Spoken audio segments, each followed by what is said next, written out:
Hey, good morning. I hope this works because I've done it once already this morning and I didn't have my microphone set up properly, so the audio wasn't very good. So I'm doing it again. I'm not going to give you a precise timing on any of these postures. I'm sure you can figure that out for yourself. If you find there's one that really works well for you and you like it, hold it as long as it makes sense for you. If something doesn't work for you, then just skip it or just hold it briefly. You be the judge. I'm sure your doctors have given you recommendations on how to treat your body as you're in recovery. So respect that. I'm just here to give you suggestions. So anyway, let's come to starting position of all fours. We can do just general cat-cow, so dropping the belly down, tipping the tailbone up. Normally we would tip the head up too, but I'm going to assume that you need to face down the whole time. So instead, you can reach forward through the crown of the head like this as you draw the shoulders away from the ears. Belly still dropping down. And then for the cat portion, tuck the tailbone under, draw in your belly and press the back of the heart up, but you see my head is not moving. I'm not going to tuck the chin. If you're able to tuck the chin a little bit, that's up to you. You can certainly play with that if that's an option for you. So flow through a few cat-cows, or as many as feels good to really wake up the spine.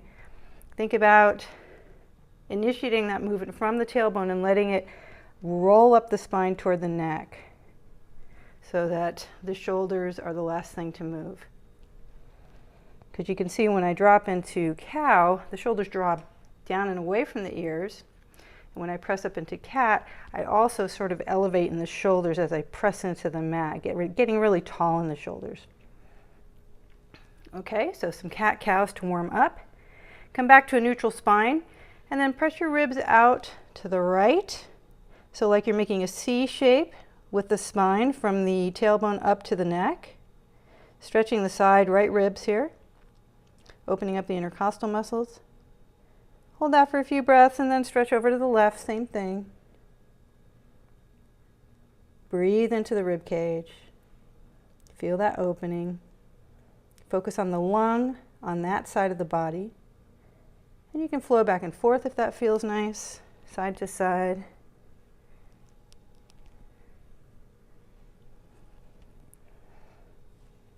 And then anytime you want to break, press back to child's pose. Forehead can come to the mat, or you can rest it on a folded up towel or a block if you have one of those handy. You could also put a block underneath the tailbone if that doesn't comfortably come to down low enough toward your heels. And then we'll come back up to all fours. And let's loop the tailbone around. Make a big circle so the tailbone rolls back over the heels, come up the other side. Big circles like this to open up the hips and start to wake up that part of the body. And in the meantime, you start snaking the upper body a little bit, so it's kind of like you're making a big figure 8. And then the whole time I'm maintaining my head in this downward facing prone position, trying not to move the head much at all. And then when that feels good that way, reverse and circle the other way with the hips. I find that this one feels really nice. You can also do this one in between postures just to kind of reset things. So it's a good warm-up and a good reset. And then we'll come back to all fours. We can open up the hips a little. Start with the right leg.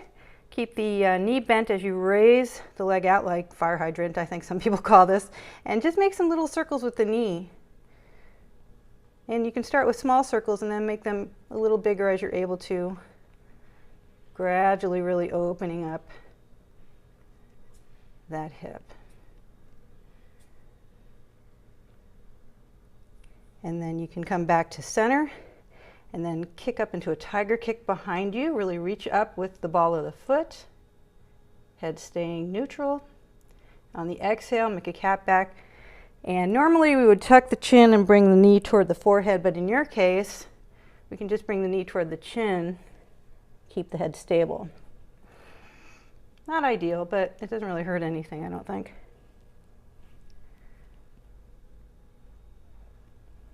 You could do 5, 8, 10 kicks as you're able. You can also come up with that fire hydrant gesture, and then bring the knee toward the shoulder And then reach around as though you're going to tap your opposite shoulder with the toes. Now, you probably won't reach, I don't reach, but that's just the intention. Head again staying stable, knee to shoulder, reaching around, trying to tap the opposite shoulder.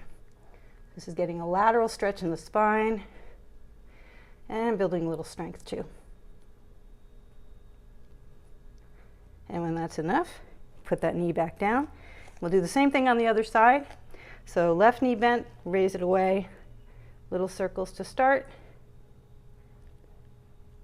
Make them bigger as you're able. Really open up the hip. And then come back to neutral. Tiger kicks, kick it up behind you. Bring the knee toward the chin. Kick up, reach up through the ball of the foot. Knee to chin. Kick up, belly's dropping down like cow. Knee comes in. Let's do one more. Again, you could do 5, 8, 10 of these as you like. And then back to fire hydrant, knee to the shoulder, reach around, try to tap the opposite shoulder. Do a few of these.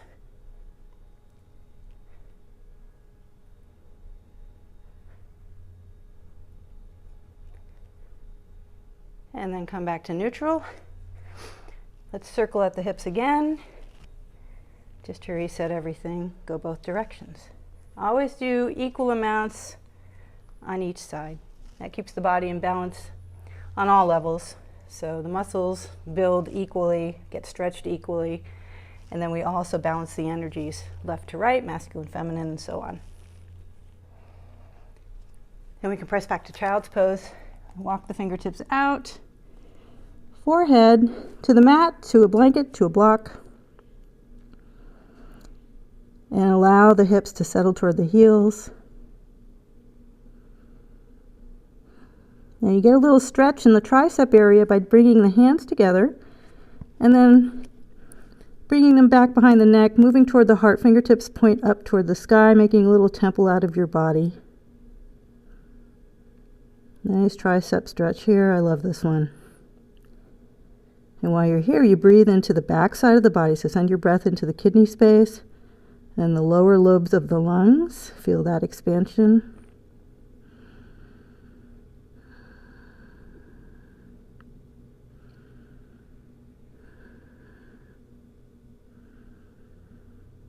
I might have to put this up on YouTube just as a standalone class. I'm going to call it Downward Facing Everything.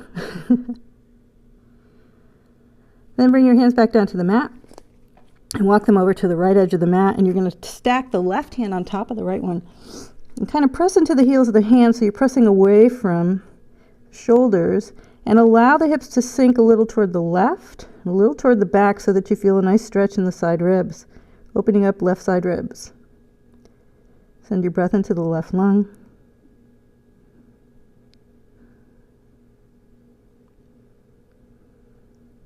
Take some nice breaths here, as many as you like.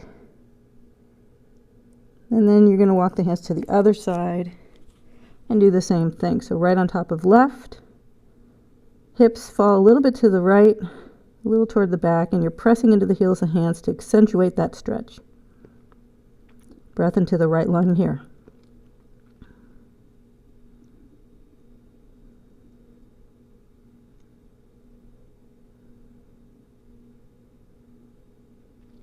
And then we'll walk the hands back to center. And let's come up onto all fours again. And I'm going to assume you're on a mat, so come to the back of the mat a little bit so you've got more mat open in front of you. Hips over the heels. The hips are going to stay right where they are. And then you're just going to walk the hands forward, coming into puppy. Heart reaches toward the mat. Your third eye can come to the mat. And just press into the heels of the hands again so you can feel a nice back bend in the middle back. Getting a little hip stretch here too. 5, 10 breaths here. This is pretty relaxing, usually. If you can't come all the way to the mat, you can come to the elbows instead.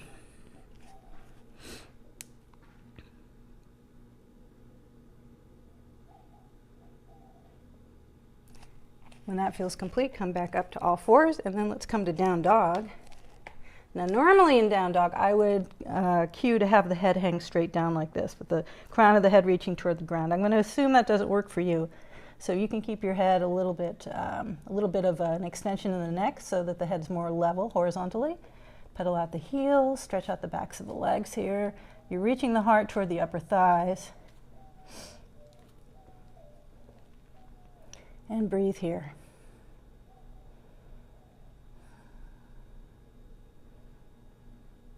Now I'll show you a variation on pigeon that we can do from here, so you don't have to go on your back. What am I missing? Oh, normally I would do this with a block. I don't have a, wait a minute, I do have a block. Hang on. Pause. So we're back up and down dog. I've got a block here. You could also use a book, or you could use a folded up towel, something like that. Just a little elevation for the knee. So we're going to start from down dog. This is a variation on pigeon. And bend the knee, so you come to bent knee down dog. And I'm going to show you left side first, just because it's easier to see from where the camera is. Flex your left ankle, cross it over the right knee. And then come forward and drop that left knee on top of the block. See, my right knee comes down behind the left ankle. And the toes of the left foot are tucked under here to protect the knee. So we're coming to an all fours position with figure four legs. You can adjust this back knee forward or back to increase the depth or decrease it as you need to. Now you're going to drop the belly down, reach back through the left sit bone, and feel a nice stretch on the outside of the left hip. Belly's dropping down, head is level, and you're reaching forward through the crown of the head and drawing the shoulders away from the ears. If you want more here, you can go a little deeper by coming down onto the elbows. Still reaching back through that hip bone or sit bone.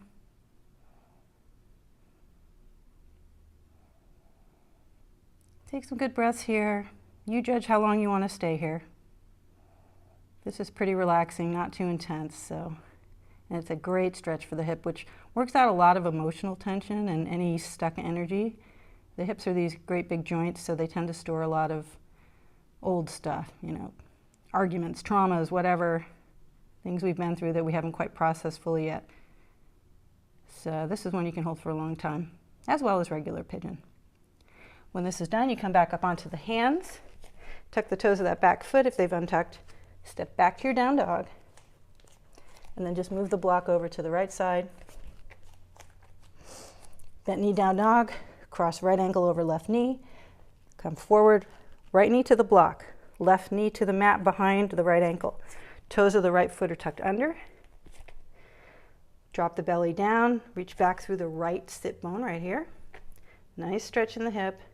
You can stay up on the hands here if this is plenty, or you can come down on the elbows. Breathing, reaching with that sit bone.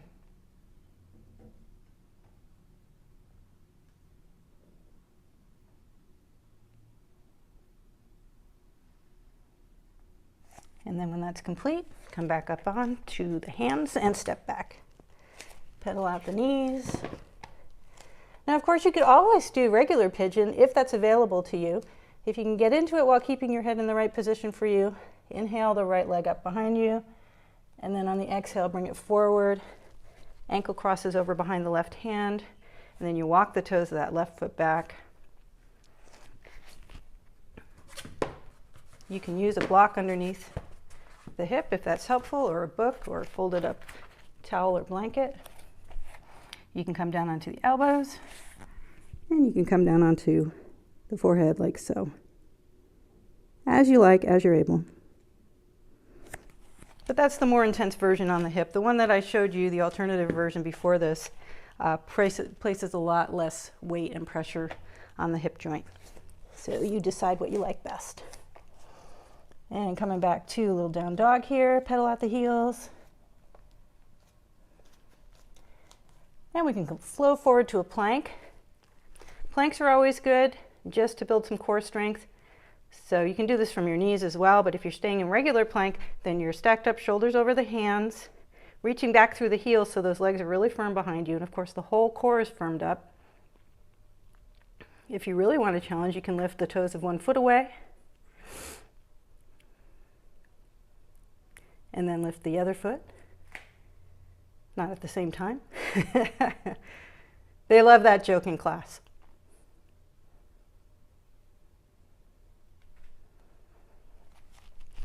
If you want to challenge yourself, you can lower as a plank all the way to the floor.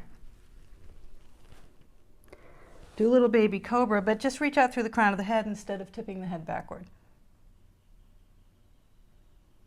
Exhale, release. Inhale, lift up again, another baby cobra. Legs are firm and extending. Glutes are engaged. Shoulders are low, so don't let the shoulders hunch up. Reach with the elbows down toward the mat. Exhale, lower. I'll do one more. I like to do 3 of things sometimes. Exhale, lower. And then we'll press back to child. Just as a resting pose. Flip the palms up. Let whatever is weighing on you be taken off your hands.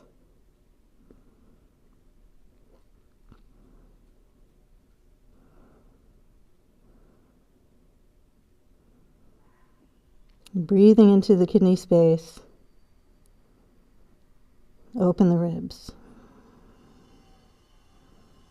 Whenever you find yourself in child's pose, it's always a good idea to really send some air into the lowest lobes of the lungs because we tend to be shallow breathers here in the West. We don't use our full lung capacity, so when you have the opportunity, you can attend to that and really light up those deep, dark corners that don't get a lot of oxygen sometimes. And when you're ready to get going again, come forward and come onto your belly. Pyramid pose, not pyramid, Sphinx pose. Elbows stacked directly beneath the shoulders, palms are down. Normally, the head would be up. For you, of course, we're going to reach forward through the crown of the head. Try to keep a long neck here. And then you draw the elbows back toward the top of the pelvis. You should start to feel a nice stretch in the mid-back. You want to try and isolate the feeling of stretching to this center part of the thoracic spine. You want to avoid this lower back where the thoracic and the lumbar spine meet because there's a kind of a tricky point there that we want to avoid and not antagonize. Shoulders, of course, away from the ears. This one, I love this one. This feels really good. So it's a good way to get a back bend without having to turn yourself upside down or be on your back and do bridge pose.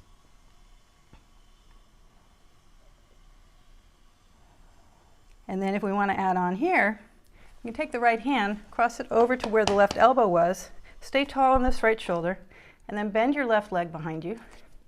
Reach around and grab the ankle and draw the heel toward the buttocks. Press down with the left as-is bone. That's the bony protrusion on the front side of the pelvis. People think of it as the hip bone. It's not exactly that. If you can't reach the foot, you have a strap or a belt or something similar. You can loop it around the foot and just kind of pull it like so. Again, stay tall on the other shoulder. And then try to relax the quad muscles because we're stretching the quads here. And then, of course, when that's complete, we'll switch sides. So left elbow stacks up under the shoulder. Left hand comes across to where the right elbow was. Draw the right foot. Right heel toward the glutes. Press down with that right as-is bone. And if you're pretty flexible this way, you can play with spinning the fingers outside and around so that they point forward. And then the elbow goes up. Get a little tricep stretch here. Be gentle with yourself though. This is just, I've been doing this a long time, so I offer these add-ons for anybody who has already mastered the other stuff. But it's definitely not mandatory. And when that's complete, we gently let that leg extend again. Come back to Sphinx pose. And again, draw the elbows back toward the top of the pelvis. Find that nice stretch in the mid-back.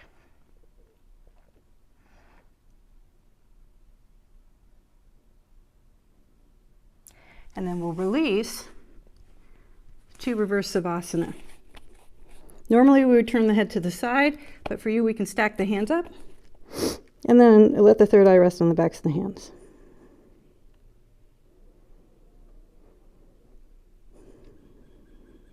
This will be your final closing Savasana as well. You could also have a folded up towel here if the backs of the hands are placing too much pressure. You could do something like so.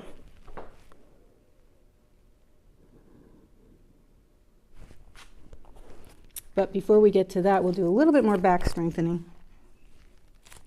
So bring the arms alongside, reach back through the fingers, reach back through the toes, begin to peel the heart away from the mat for locust. Reach forward through the crown of the head, and then we can lift the legs as well. Your glutes are engaged, legs are firm, shoulder blades retracting. Hold this for 2-3 breaths, and then release. You can repeat that 2 or 3 times as you're able. Variation on this is you can interlace your fingers and then rest the thumbs on the back of your sacrum or on your sacrum. So your elbows are bent. And then legs come together, legs are firm. Inhale and peel the heart up. Add the legs. Lift the heart a little higher. Hold here and breathe. Don't forget to breathe. And then inhale. And on the exhale, extend the elbows and reach away with the knuckles. You'll peel up one more rib maybe from the mat. Stay long through the crown.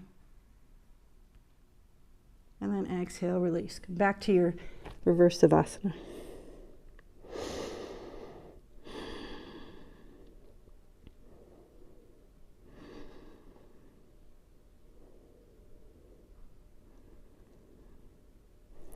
If you want to try Dhanurasana bow, bend at the knees, reach around, grab the ankles. Now again, normally we would kind of raise the head in this one. You can just keep it level. Inhale, exhale, and on the next inhale, kick up with the heels. All the power to the legs here. So the hands are just hooks, kind of hanging on, creating traction, opening the shoulders. You can do this with a strap around the ankles as well if this is a hard reach. Exhale, release. 2 sets of that if you're going to do Dhanurasana. That's a pretty intense one, so, totally up to you. And what am I forgetting? I think that about covers it. And then I'll show you one last intense hip opening stretch. So for this one, I use 2 folded up washcloths. You're going to start at the very back of your mat. One is just inside the left edge of my mat. The other one is going to be off the mat. Now I've got a concrete floor, so I think you've got wooden floors. This would probably work on that, but you want to be able to move this one pad a little bit. You could use a rolled up t-shirt. You could use just something to cushion the knees. So whatever you have handy. This is called frog pose, Bakasana. One knee on this stationary pad that's not going to move off the mat. The other knee goes on this one. And then we flex the ankle so that the feet are turning outwards. This is a deep, deep hip stretch. It's also, if your hips are open, it's probably delicious. My hip's not very open, so this one's a little bit more of a challenge for me, but I've found that the more I practice it, the more comfortable it gets. So you start on your elbows. You don't have to come all the way to the mat, but you're going to drop the belly a little bit, and we're going to keep those hips in position in alignment with the knees. And then as you get more comfortable here and breathe, because this is a long hold, you can let that right knee slide out from the mat. You can, of course, do it the other way and have the left knee be the moving knee if you like. So getting deep into these adductor muscles on the inside of the thighs, really opening up through the hips. Use your breath. Now you can stay here on the elbows, or to get deeper, begin to walk the hands forward and bring the forehead down to the mat. I like to go deeper still once I get comfortable and bring my chin forward. Deep release in the hips.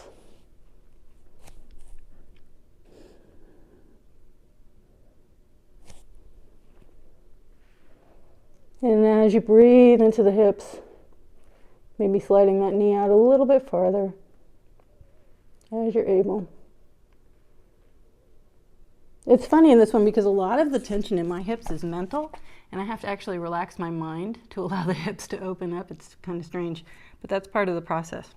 So do what works for you. When you're ready to come out, you can either walk the hands back and then bring that knee back in.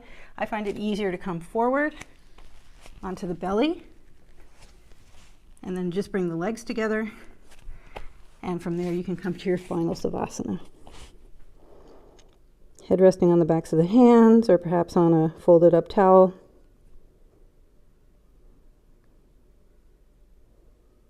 And then breathe and rest there for as long as you like. So I hope that helps. I wish you the best in your recovery. If you have any questions about any of this or if something isn't working for you, feel free to send me a message and I'll be happy to clarify or redo something if that's necessary. I apologize for the low production quality, but yeah, no, it's you can see how hot and humid it is here today. Everything's sticking. Anyway, namaste. Much love to you and talk to you soon. Bye.